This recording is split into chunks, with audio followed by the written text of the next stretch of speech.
تم وبسمعك تم مرئيك تم وبسمعك تم من تتهاجى أبوك إنكم تم تم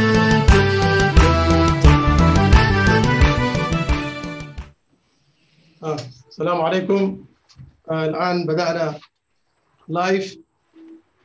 السلام عليكم، كل سنة وانتم طيبين، رمضان كريم، تقبل الله منا طاعتكم، منا ومنكم الطاعات. قاعدين ننتظر الضيف الثاني الأستاذ عثمان فتحي معنا طبعا. أهلا أستاذ فتحي. مرحبا. عليكم السلام ورحمة الله. باريس عاصمة أوروبا. الله يحييك. نعم، كيف الحال؟ كيف صحتكم؟ الحمد لله، الله يحفظك إن شاء الله. كيف الحال؟ الله يبارك فيك. كيف فرنسا معكم مع الأجواء هذه؟ والله الحمد لله، الأجواء هذه صارت مقيدة لكل الدول، لكن فرنسا واحدة من الدول المتضررة كثير، فوجود الحركة كبيرة فيها. نعم، نحن في انتظار الجمهور إن شاء الله، وحنبدأ بعد قليل، وأيضا في انتظار المحاضر الثاني أستاذ سنغال والتنسائي. فمعنا نرحب باسمكم وباسمي، نرحب بالأستاذ فتحي عثمان. مرحبا، الله يحييكم. الله يسلمكم، الله يسلمكم. طيب، نحن حنبدأ. مشاهدينا الأعزاء، بسم الله الرحمن الرحيم. الأخوة والأخوات المشاهدون والمشاهدات، أهلا ومرحبا بكم عبر هذا البث المباشر. يسعى حزب الوطن الديمقراطي الإريتري حادي لخلق قنوات تواصل مباشر مع كافة وشرائح المجتمع الإريتري، وذلك إيمانا منه بأهمية التواصل والتفاعل مع الجمهور الإريتري عبر كافة قنواتنا الإعلامية. واليوم عبر صفحة الحزب سعداء جدا أن نستضيف كل من الدبلوماسي الإريتري المعارض الأستاذ فتحي عثمان، والمناضل من باريس، والمناضل الإريتري المعارض الأستاذ سنغال ولد التنسائي من أمريكا، في ندوة سياسية سيتحدث أولا الأستاذ فتحي عثمان تحت عنوان المعارضة الإريترية الإشكالية والحلول، ويليه أيضا الأستاذ سنغال ولد التنسائي والذي سيتحدث عن علاقة إريتريا بإثيوبيا، الإمكانيات والعوائق. فإن شاء الله سنعطي فرصة للأستاذ فتحي عثمان، بس أقدم البرنامج باللغة التجرينية. كبرات أحواتن أحاتن تقاتلت مدبنان سلام نقول لكم مس نايلومي مدبنا سناي مكتال ناتمنى لكم إرتراو ديمقراسياوي سلف هاجر حادي أبزكايدو زيناوي نتفتاتو مس حزبي إندا تراخبه استفنالي أرستات قريبو صريحو إيو لومي بمربب هادي فيسبوك أبيلو كلته هاجراويان عبيت أجايش حزولكم قريبو الله.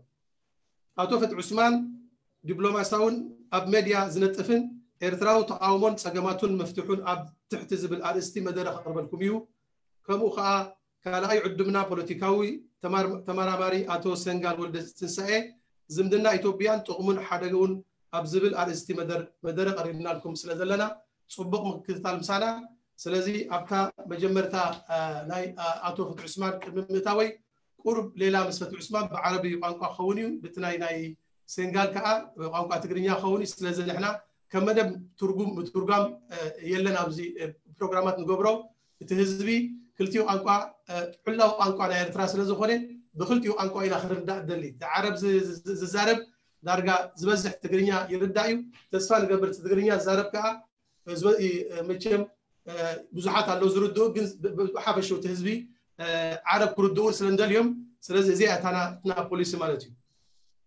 الآن طبعا حنبدأ في البرنامج، ونحن كبرنامج يعني كتوجه حقنا انه نحن ما نترجم الكلمات، اللي يلقي باللغه العربيه يلقيها واللي يلقي باللغه التجرينيه يلقيها، ونحن باعتقادنا انه اللغه العربيه والتجرينيه هما لغتان رسميتان في اريتريا، ونريد حقيقه هاتين اللغتين ان تفهم من جميع الشرائح الاريترية. طبعا الان معنا الاستاذ فتحي عثمان، ارحب به باسمي وباسم الإدارة وباسمكم وباسم أيضا حزب حادي. تعريف بسيط عن الأستاذ فتحي عثمان. فتحي عثمان من مواليد الخرطوم 1966، درس المراحل المتوسطة والثانوية الجامعية في دولة الكويت، انضم للاتحاد الوطني لطلبة إريتريا سنة 1987 وأصبح عضوا بالتالي في الجبهة الشعبية لتحرير إريتريا. حصل على الشهادة الجامعية في الأدب الإنجليزي من جامعة الكويت والدبلوم العالي من الدراسة في الدراسات الإسلامية من المعهد القومي للدراسات الدبلوماسية 1993. حصل على دبلوم دبلوماسية السلام والتنمية وماجستير في نفس التخصص من جامعة جوبا. أسس ويدير القسم العربي بإذاعة أرينا الدولية منذ عام 2014. له كتابان، الأول صدر في يونيو 2014 تحت عنوان أريتريا من حلم التحرير إلى كابوس الدكتاتورية، والكتاب الثاني صدر في يناير الماضي تحت عنوان إريتريا والشرعية السياسية 1861-1952. مقال في التفسير السياسي، يجيد اللغة الإنجليزية والفرنسية ويتمتع بقدرات عالية من القراءة والتحصيل في الألمانية والإيطالية وإضافة إلى اللغة العربية، وفوق كل ذلك علم عليم. بالنسبة للعمل، عمل صحفيا في جريدة فتح عثمان إريتريا الحديثة من سنة 1994 إلى 1996. بعد ذلك عمل كباحث في مفوضية تحكيم جزر حنيش من 1996 إلى 1998، ثم عمل بوظيفة مدير قسم البحوث في المكتب القانوني لرئيس الدولة من 1998 إلى 2003، ومسؤول الشؤون السياسية في سفارة إريتريا في باكستان حتى 2004، ومن 2004 حتى 2012 عمل مسؤول الشؤون السياسية في سفارة إريتريا في الرياض. ما شاء الله، يعني تاريخ زاخر بالإنجازات والأعمال القيمة. فالآن أترككم مع الأستاذ فتحي عثمان، وهو باعتباره صحفي ودبلوماسي يحدثنا عن المعارضة الإريترية، الإشكاليات والحلول. فليتفضل مشكورا. في البداية السلام عليكم ورحمة الله وبركاته. كما ذكر الأستاذ عبد الكريم مصطفى أنه هذه الندوة كان من المفترض أن تكون في شهر فبراير الماضي في ستوكهولم، ولكن بسبب الظروف الصحية العالمية الآن تم تأجيلها وبثها عن طريق الإنترنت. وربما كان هذا يعني رب ضارة نافعة، كانت يمكن تكون من نصيب 200 شخص في الحضور، لكن الآن نتمنى أنه تكون أكبر شريحة من الناس مهتمة ومتابعة تكون لها فرصة الاستماع، مع دعواتنا أنه ربنا يرفع يعني ويدفع البلاء عن العالمين. وبمناسبة حلول الشهر الكريم كمان استغل الفرصة لتقديم التهنئة لكل المسلمين خاصة في إريتريا وفي مشارق الأرض ومغاربها بأن يعيد هذا الشهر بالخير واليمن والبركات. آمين. شكرا للتعريف، وكل ما كان التعريف يعني يحمل الكثير من الثناء يستوجب الكثير من الفضل ومن أداء المعروف. يعني تصحيح بسيط أنه انتمائي للاتحاد الوطني لطلبة إريتريا كان سنة 1978 وليس 87. هذه كانت فترة تقريبا فترة الدراسة المتوسطة. الآن أشكر حزب الوطن الديمقراطي اللي تحت هذه الفرصة ولمشروع الحوار المفتوح عن طريق استضافة المهتمين، وأشكر لكم استضافتي، وأرجو أن تكون الورقة التي سأقدمها مفيدة ومثمرة، مع توضيح أنها لن تكون تلك الورقة التي يتوقعها الناس، يعني من خلال العنوان الإشكالات والحلول، العنوان الذي يوحي بأن الشخص سوف يضع قائمة بالمشاكل وفي الأخير سيضع قائمة بالحلول. وأعتقد طريقتي في التعامل مع هذا الموضوع تختلف، وليست هي طريقة تفاعلية تركز على المفاهيم بالأساس والمسلمات التي نتعامل بها في واقعنا السياسي، خاصة المفردات والمفاهيم المحددة للأداء العملي. أبدأ معكم هذه الندوة بمدخل مهم، وهو مدخل جغرافي. وأقول أنه مثلا في المرحلة الابتدائية غالبا والغالب من المستمعين والمستمعات يكونوا مروا بتجربة في دروس الجغرافيا تسمى تجربة خارطة الكنز. خارطة الكنز هو برنامج لمن لم يعني يمر به، وربما من لم يمر به من الآباء يمر به الأولاد الآن مثلا في أوروبا وفي دول أخرى، أن أستاذ الجغرافيا في المرحلة الأخيرة من الابتدائية من أجل تعليم الأطفال الاتجاهات وكيفية قراءة الخرائط، يضع خارطة للمدرسة ويضع في نهاية الخارطة كنز، ويطلب ويقسم الفصل الدراسي إلى مجموعات، وهذه المجموعات مهمتها أن تسترشد بالخارطة، خارطة الكنز، للوصول إلى الكنز. وغالبا ما يكون الكنز عبارة عن كرة قدم أو كرة سلة أو لعبة من الألعاب الجماعية مدفونة في مكان ما، أو حتى شوكولاتة أو إلى آخره. هدف هذه اللعبة هو تعليم الأطفال كيفية الوصول واستخدام الوصول إلى هدف محدد عن طريق استخدام الخارطة. خارطة الكنز مفهوم مهم في مدخلنا لهذا اليوم في تناول الموضوع. وخارطة الكنز عند المقارنة مثلا بخارطة الطريق، ما يسمى بالرود ماب، هي مهمة ويمكن تأخذ أكثر أهمية، على اعتبار أنها خارطة الكنز تركز في الغاية، بينما خارطة الطريق تركز في الوسيلة، وهذا فرق كبير. شاع استخدام مفردة الرود ماب في الدبلوماسية كما هو معروف لديكم جميعا في فترة التسعينات في المفاوضات بين السلطة الفلسطينية والسلطات الإسرائيلية في مؤتمر مدريد ومؤتمر أوسلو، وكانت هي خارطة الطريق الدبلوماسية للوصول إلى المفاوضات وكذا. لماذا أنا أستخدم هذا المصطلح أو المفردة؟ لأنه مدخلنا إلى تناول موضوع اليوم هو مدخل خريطة الكنز. خريطة الكنز يجب أن يكون في رأيي ومفهومي الكنز هو إريتريا التي نحلم بها. إريتريا دولة القانون والمساواة والعدالة والمؤسسات التي هي الغاية المنشودة، والخارطة هي الطريق الذي يوصلنا إلى تلك الغاية أو إلى ذلك الكنز.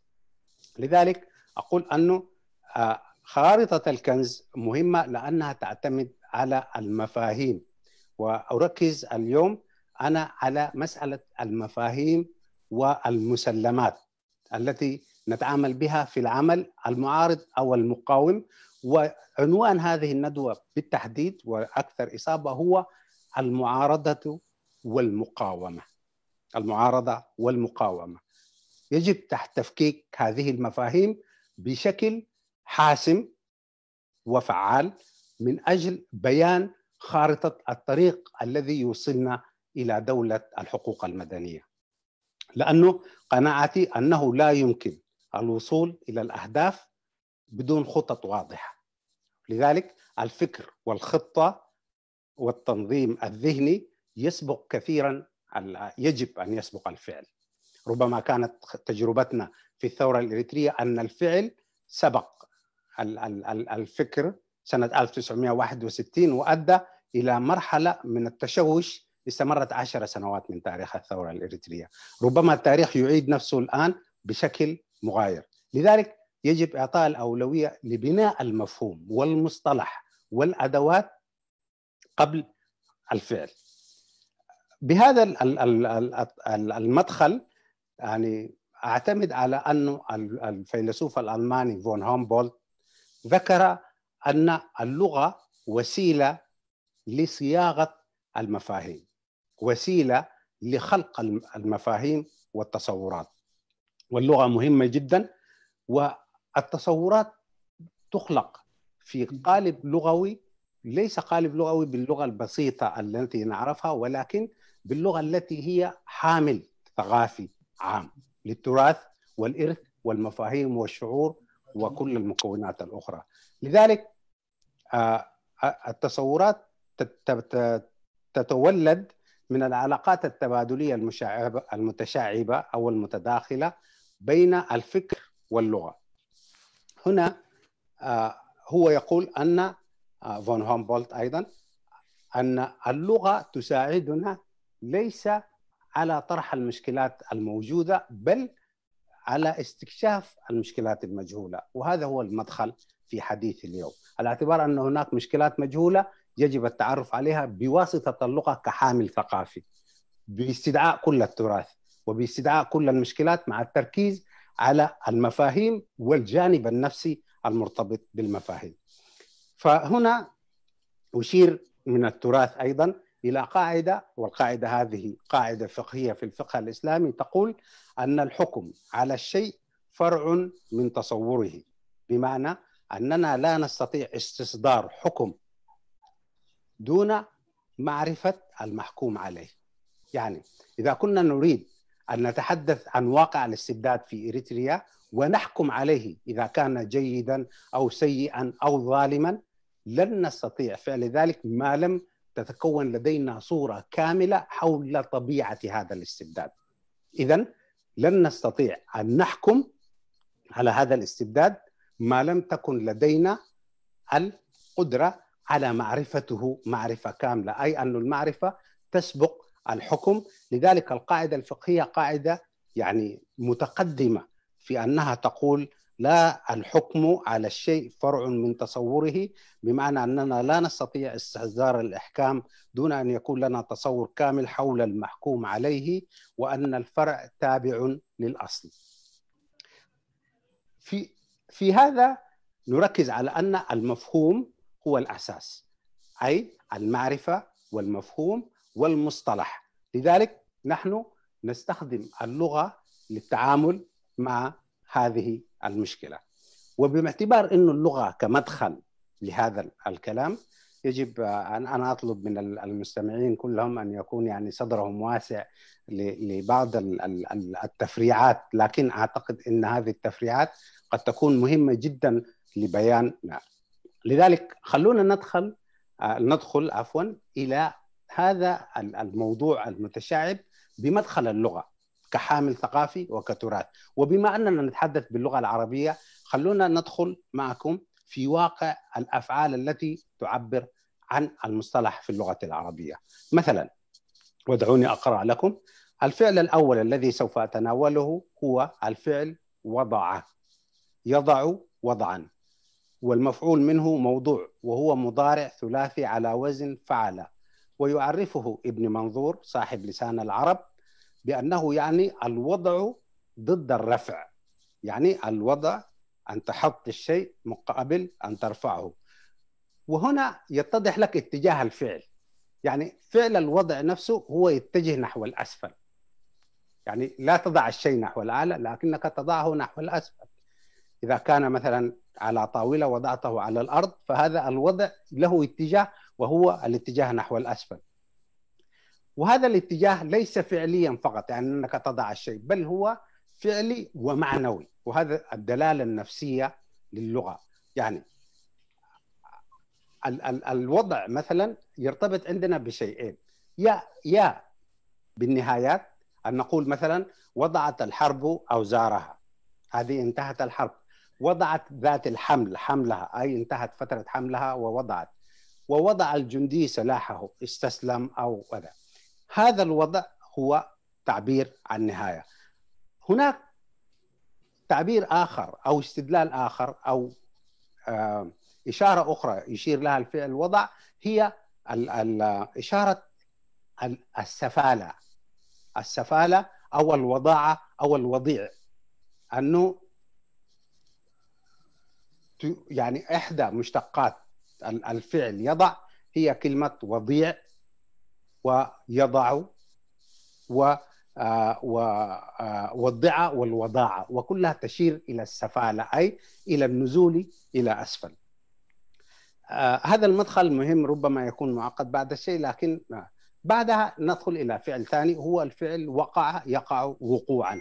هذا الفعل هو أيضا مضارع ثلاثي غير مزيد، يعني متكون من 3 أحرف، وليس مثل أوقع مثلا الذي تدخل عليه الهمزة وكزيادة. وهذا الفعل يختلف عن الفعل الأول في نقطة مهمة هي محور نقاشنا اليوم، وهو مفهوم القصدية. القصدية هو القصد، الانتنت أو الانتنشناليتي، وهذا المفهوم مفهوم مهم جدا. الوضع عادة ما يكون كأنه شيء طبيعي، لكن الوضع يكون كأنه مفعول، بينما السقوط أو الوقوع يدل يعني كأنه ما يأتي طبيعيا، مثل ما هو في الأفعال التي نسميها الأفعال البيرسونال، الأفعال الشخصية التي مثلا تعبر عن سقوط المطر، هطول المطر وكذا، لا تدل على أن هناك فاعل قاصد مثلا لهذا الفعل. الهدف من هذا أن أريد أن أبين أن اللغة تدل على في مركباتها وفي استدلالاتها على أفعال تتم بقصد وأفعال تتم بدون قصد، وهذه الأفعال التي تتم بالقصد مرتبطة بالنية وبالتخطيط وبالمفاهيم وبنائها قبل. ففكروا معي الآن في مدلول الأفعال التالية. مثلا عندنا فعل وفاعل، ومزج ومازج، وخلط وخالط. هذه كلها تبين إذا كان الفعل طبيعي أو الفعل يتم عمله بالقصد. ومن الفعل دمج يدامج دمجا. أنتج المفكر السوداني الراحل محمد أبو القاسم حاج حمد مفهوم التدامج الوطني. مفهوم التدامج الوطني عند المفكر أبو القاسم حاج حمد هو مفهوم التداخل ومعرفة البعض الآخر داخل البناء الوطني، بما يؤدي إلى تقوية اللحمة الوطنية وبناء المعرفة المؤسسة لقاعدة الهوية الوطنية الجامعة. إذن بهذا الفهم الأفعال ذات الطبيعة القصدية تفيد مفهوم السيرورة، أي السير من طور إلى طور، وهذا يؤدي دوما لو ربطناه بخارطة الكنز إلى الغاية التي هي المبتغى من الفعل القصدي.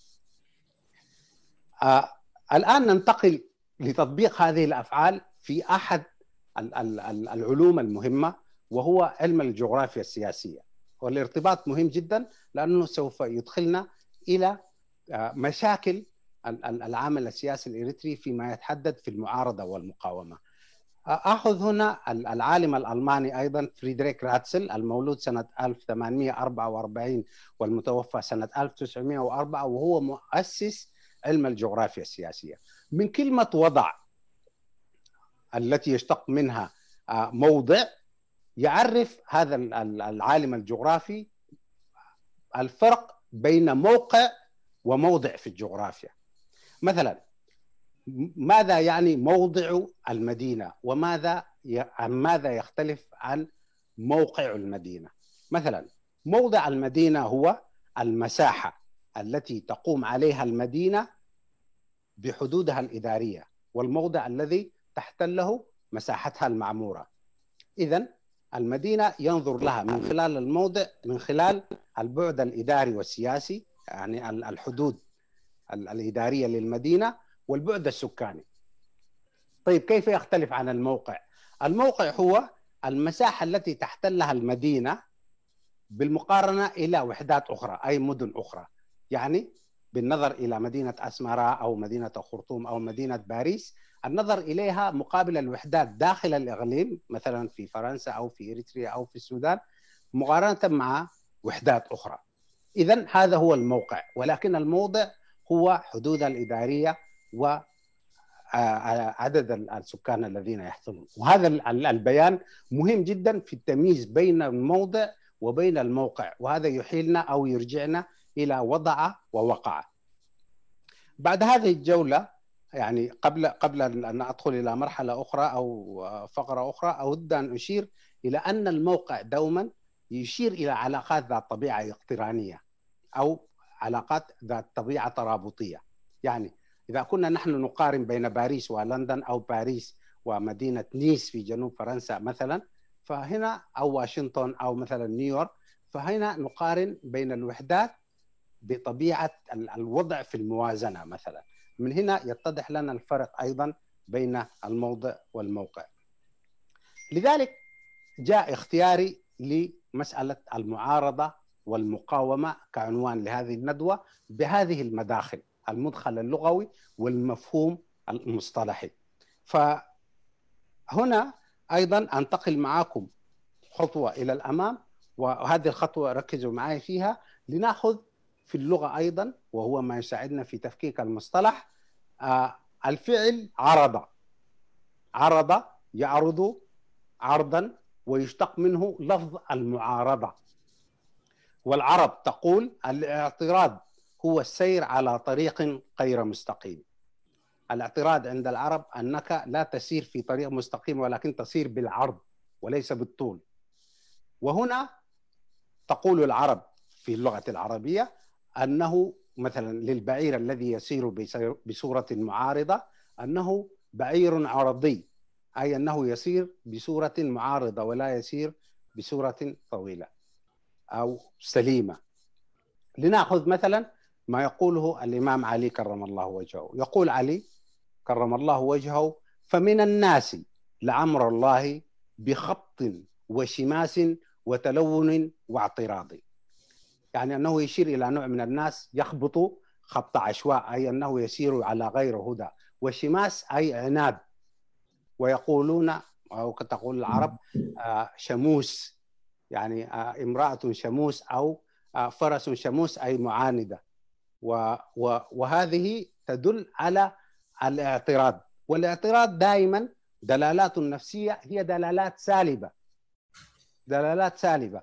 ومنها تقول مثلا فلان تعارضت له عظمة في الحلق، أو أنت تعارضت لي، أو عرض لي عارض، أو طرأ لي عارض، أو هذا عارض ممطرنا. يعني كل ما يطرأ هو ما يدل على اشتقاق ما من الفعل عرض، ومنه المعارضة، أي أنك تعارض الشيء، تضعه لسد الطريق.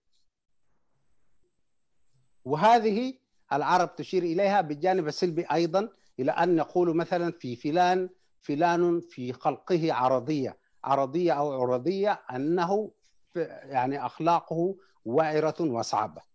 إذن هذه دلالات سالبة لمشتقات الفعل عرض، ومنه لفظ المعارضة الذي نستخدمه لوصف العمل السياسي والشعور والفكري المقاوم والمناوي للحكم في إريتريا. لذلك نقول المعارضة الإريترية بكل ما بدون التلفت والتوقف عند هذه الإسقاطات. فلنبين الفرق بين الفعل عرض والفعل قوم الذي نشتق منه كلمة مقاومة. دلالات الفعل العربي قوم كلها دلالات إيجابية على عكس الفعل عرض. فلنأخذ مثلا قوم يقوم. هذا الفعل أول ما يفيد القصدية التي ذكرناها، أي النية والاستعداد لأداء الشيء، يعني يفيد القصدية. العرض والمعارضة والاستعراض وهذا لا يفيد القصدية كما يفيدها. لذلك يقول لك فلان قوم فلان أي عدله، وقوام أي أنه يقيم على الأمر، وقائم والله هو القيوم. إذن كل هذه أفعال أو مشتقات من الفعل قوم تدل على القصدية.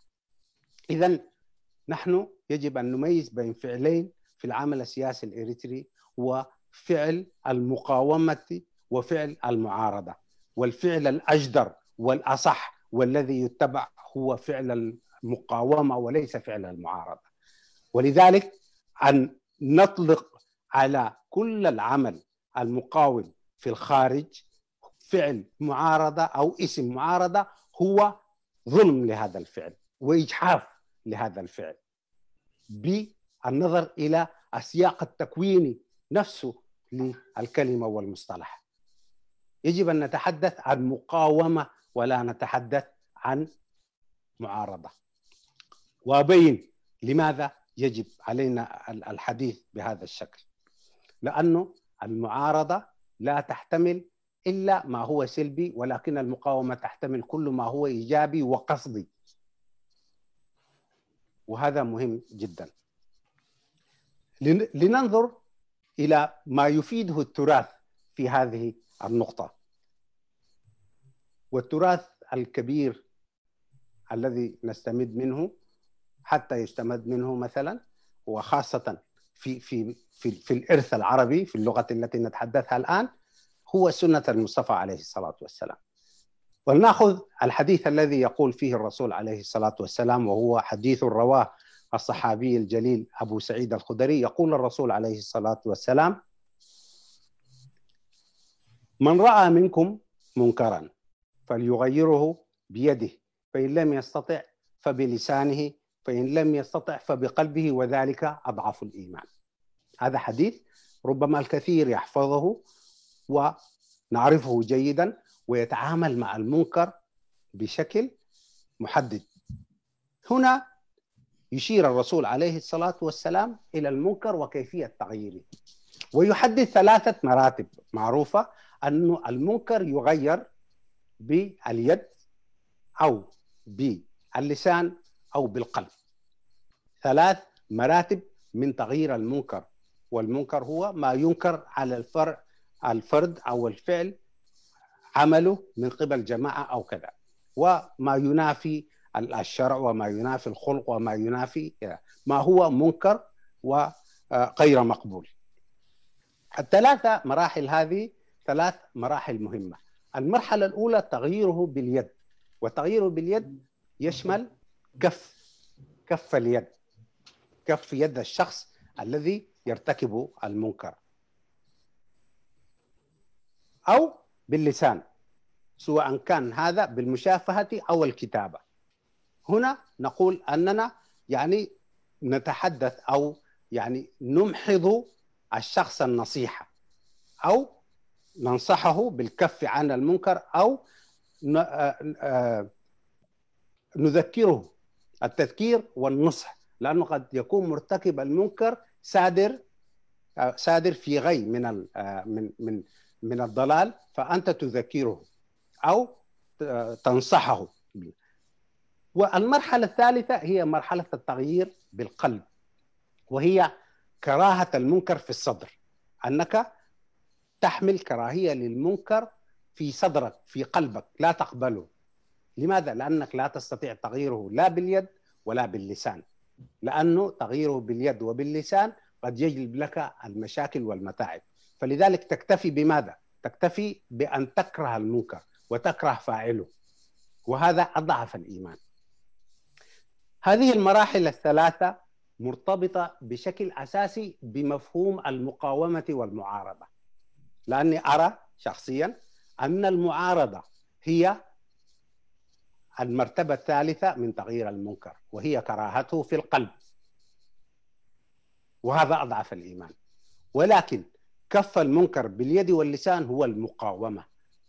إذن هذا مهم جدا ويميز ما بين الاثنين. أنقلكم إلى مرتبة أخرى لنأخذ هذه المقولة.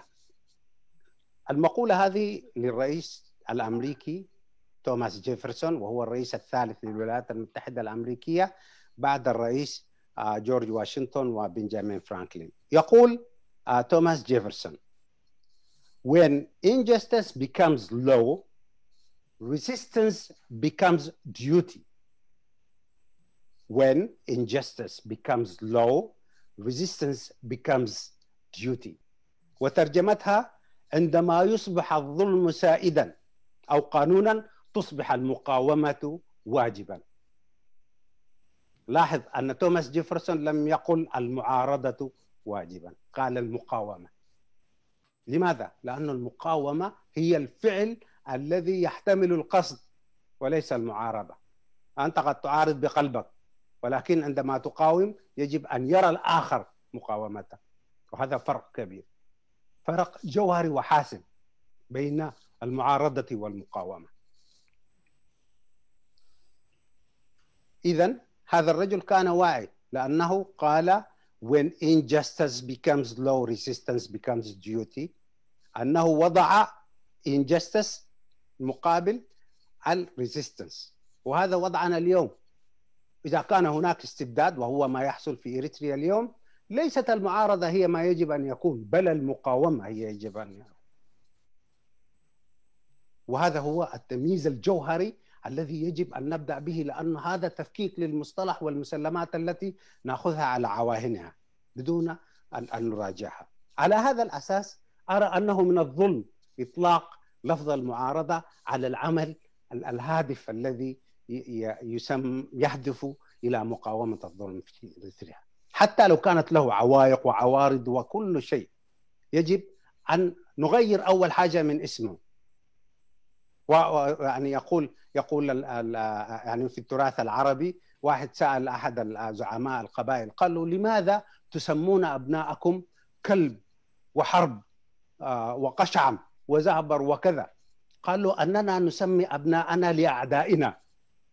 وقال له: أنكم تسموا خدمكم سليم وسالم ومسلوم. وقال له: نسمي خدمنا لنا. التسمية مهمة، لأنه هذا مدخلنا نحن، وهذا نظرة الآخرين لنا ونظرتنا نحن للآخر. إذا كنا ننظر إلى نفسنا معارضة وليس مقاومة، هذا أعتقد واحد من الأخطاء الجوهرية الأولى التي تمس العمل المقاوم في الخارج. وأسألكم سؤال: هل سمعتم بحركة المعارضة الجزائرية؟ هل سمعتم بحركة المعارضة الفيتنامية؟ هل سمعتم بحركة المعارضة الزيمبابوية؟ ليس هناك ما يسمى بحركة المعارضة. هناك حركات المقاومة، حركة المقاومة الفلسطينية، حركة المقاومة الفيتنامية، حركة المقاومة الإندونيسية، هذه هي هذا هو المسمى الحقيقي للعمل المناوئ للظلم. وهذا مدخل أعتقد مهم جدا ويجب التوقف عنده. لماذا مهم؟ لأننا ننتقل من طور إلى طور، ننتقل من تغيير المنكر بالقلب إلى تغيير المنكر أو باليد أو باللسان. واليوم هذه الندوة هي تغيير المنكر باللسان كمبتدأ لتغييره باليد في مرحلة من المراحل مثلا، وهذا جوهري. وهو مميز أيضا في الفاعلين السياسيين الإريتريين الذين هم في الخارج. يجب أن لا يطلقوا على نفسهم معارضة، يجب أن يطلقوا على نفسهم مقاومة. لماذا؟ لأن المعارضة في الداخل. الذي هو في الداخل لا يستطيع أن يغير الاستبداد والظلم الواقع عليه باليد أو باللسان. فماذا يحدث؟ يحدث أنه يحمل كراهة له في القلب، لذلك هو معارض له. لماذا؟ لأنه لا يستطيع تغييره. المنكر جيشه أكبر من جيش الحق. لذلك الذي هو في الداخل، الإريتري الذي هو في الداخل، لا يستطيع تغيير المنكر إلا بقلبه أي بكراهته. ومنهم من يهاجر ويضرب في الأرض ويهرب نتيجة أنه لا يستطيع تغيير هذا المنكر. ولكن أنت في الخارج لا ينطبق عليك هذا الواقع، أنت لست معارضا، أنت مقاوم. ويجب أن تكون مقاوم باليد وباللسان لا بالقلب فقط. ربما الكراهة في القلب تستوجب العمل، ولكن هذا مهم نتيجة ارتباطه بما يجب أن يكون وبما يجب أن يتم. وهذا لماذا مهم؟ واحد من إشكالات المعارضة، لأنه الفعل المقاوم يستلزم أن إسقاط الحكم في أسمرة هو محطة واحدة فقط، لكن المعارضة تنظر له هو كل الأشياء. يعني في إريتريا الذي يوضع الحجر على قلبه والعبء، هذا النظام كالحجر على القلب كما كان الحجر على صدر سيدنا بلال، نفس النظام الاستبدادي يضع حجرا على قلوب وصدور الإريتريين. رفع هذا الحجر هو إزالة الاستبداد. بالنسبة له هذا يعني خطوة متقدمة، لكن بالنسبة لك أنت يجب أن لا يكون خطوة متقدمة. لماذا؟ لأنه هذا محطة من محطات المقاومة. إزالة النظام، عفوا ليس النظام ولكن الحكم في إريتريا بالنسبة للمعارضة هو محطة أولى، ولكن بالنسبة للمقاومة ليس محطة أولى. يجب أن يكون هو واحد من المحطات. لماذا؟ لأن المقاومة تستوجب الثورة. كيف تستوجب الثورة؟ الثورة ليست بإزالة النظام، بل بإزالة القيم والمؤسسات والإنسان في مفاهيمه القديمة والبالية. وإذن هنا نحن نتحدث عن ثورة مقاومة تستهدف بناء قيم ومؤسسات ومجتمع جديد، لكن المعارضة قد لا تستهدف هذا الشيء. كل ما تستهدف هو رفع الحجر عن هذا الصدر حتى يتنفس بصورة، وهذا هو الفرق. الفرق في الغاية نفسها وليس في المسميات فقط. أستاذ فتحي. نعم. معي أستاذ فتحي، كم باقي لك؟ ليس، لا، لم يتبقى لي الكثير، فقط الخلاصة. الآن أصل إلى الخلاصة. ولا يهمك. خلاصة هذه الورقة هي أننا نحتاج الانتقال من طور المعارضة المشتت والسلبي والمعارضة، معارضة الكراهة والتي تكون في القلب، إلى المقاومة التي تحمل في جنباتها مفهوم الثورة، ومفهوم الثورة الذي يحمل إبدال القيم وخلق واقع جديد ومؤسسات جديدة. وهذا هو ما ربطته أنا بخارطة الكنز، لأن نحن نريد أن نصل إلى إريتريا الكنز. وقبل هذه، يعني قبل الختام، أريد أن أشارككم أبيات من الشعر. هذه الأبيات منها قول للشاعر أمير الشعراء أحمد شوقي. هذا القول في رثاء المقاوم الشيخ عمر المختار البطل الليبي الذي استشهد وهو يقاوم ولا يعارض الاستعمار الإيطالي.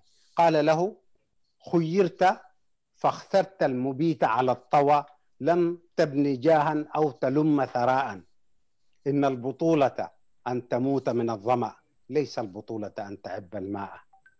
ويقول رب السيف والقلم سامي البارودي في الأخير: فلا خير في الدنيا إذا المرء لم يعش مهيبا، تراه العين كالنار في دغن، ولا ترهب الأخطار في طلب العلا، فمن هاب شوك النحل عاد ولم يجني، لولا معاناة الشدائد ما بدت مزايا الورى بين الشجاعة والجبن. والسلام عليكم ورحمة الله. طيب، وعليكم السلام ورحمة الله وبركاته. باسمي وباسمكم أشكر الأستاذ فتحي عثمان على، يعني أول على الدرس في اللغة العربية وفي اللغة صراحة المدخل مدخل جميل. ونحن يعني الآن ذاته ما أقول لك كمعارضة نحن ولا كمقاومة، ما أعرف يعني. فإن شاء الله حتى نستوعب الأمر، لأنه بالنسبة لنا جديد، فنقول خلينا كذا اليوم معارضة لحد ما نمشي البيت ونشوف قياداتنا وتنظيماتنا كيف المصطلح ده حنغيره. لكن حقيقة أنا كان عندي أسئلة، لأنه المدخل بتاعك أصبح الآن مدخل من نوع آخر، فحغير السؤال بتاعي. يعني أنا جيت كمعارض والسؤال كان عندي كمعارض، الآن لازم يعني أحب أطرح عليك سؤال. وبالمناسبة يعني أنبه المشاهدين أن إحنا عندنا الاتصال مباشر مع المحاضرين. حيكون عندنا فقرة الهداية وحنكتب الأسئلة أو تسأل مباشرة. يعني الآن الاتصال يكون بعد محاضرة الأستاذ سنغال، لكن أنا لابد أن أسأل هذا السؤال. طب نحن الآن فهمنا الفرق بين المعارضة والمقاومة، وأن المعارضة يعني حتى فهمناها لغويا وأيضا، لكن نحن نقول ضعف المعارضة الآن لأنها فعلا كانت ذهنيا أو كمان فهمت نفسها إنها معارضة وهيئت نفسها كمعارضة في برامجها وفي توجهاتها وفي وسائلها ضد النظام، فأصبحت ضعيفة. لو كانت فعلا هيئت نفسها إن هي مقاومة، هل كانت النتائج حتكون مختلفة؟ تماما، حتما، بشكل مطلق كمان. السؤال مفهوم مش كده؟ نعم، واضح جدا السؤال واضح جدا. يترتب على فهمك لنفسك وفهمك لمصطلحك هو تحديد دورك وفهمك لخصمك أيضا. لذلك دورك كمقاومة ودورك كمعارضة سماء وأرض الفرق بينهم. طيب حنرجع معلش مع الأسئلة. تفضل لو كمل لو حتجاوب. طيب اخواننا في اتصال مباشر، بعدين ان شاء الله هتتصلوا وتسالوا الاستاذ فتحي عثمان والاخ استاذ سنغال. لكن الان حننتقل في المحاضره الثانيه للاستاذ سنغال. داي عدلنا حتوتات كنهبس لزخنا بشمايل بشمكمن نتي حاونا فتحي عثمان بعرب كبلوت سنه حتى عمي اقدست نتبتاتيو قاليسو مالتيو بترجم سلازيل سلازبلنا قلنا احنا خم تقاوم حيلتات تقاومين انت اخا بتقرينيا معارضه فلاليون تقاومي كتبل كلخانسي ويكا نتسرعات سي نصاغاي عيندي ولا بخالي اقراب كتقولصو سلازي بعلو تقاوم حيلتات بخالي يغليصو سلازي خالي فلسفنا امسيو مالتيو سلازي دحراي بدرجه حتوتات منالبات حتو سلازخونو ابو كنملسينا سلازي حجي كن مساي زلو اتو سينغال ولد تنساي